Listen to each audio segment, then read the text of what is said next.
नमस्कार मित्रांनो, आज आपण पाहणार आहोत भारतीय राज्यघटनेतील कलम 34. कलम 34 हे मार्शल लॉशी संबंधित आहे. मार्शल लॉ म्हणजे काय?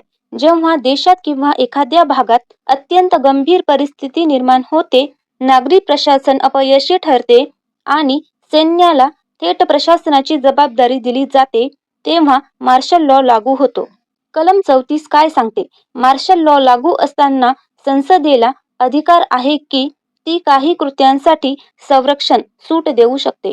म्हणजेच मार्शल लॉ दरम्यान सैन्य किंवा अधिकाऱ्यांकडून जे कायदेशीर आदेशानुसार केले गेले असतील त्यावर नंतर कार्यवाही होऊ नये यासाठी संसद कायदा करू शकते. महत्त्वाचं लक्षात ठेवा, मार्शल लॉचा उल्लेख आणीबाणीच्या कलमामध्ये नाही, स्वतंत्र कलम म्हणून कलम 34 मध्ये आहे.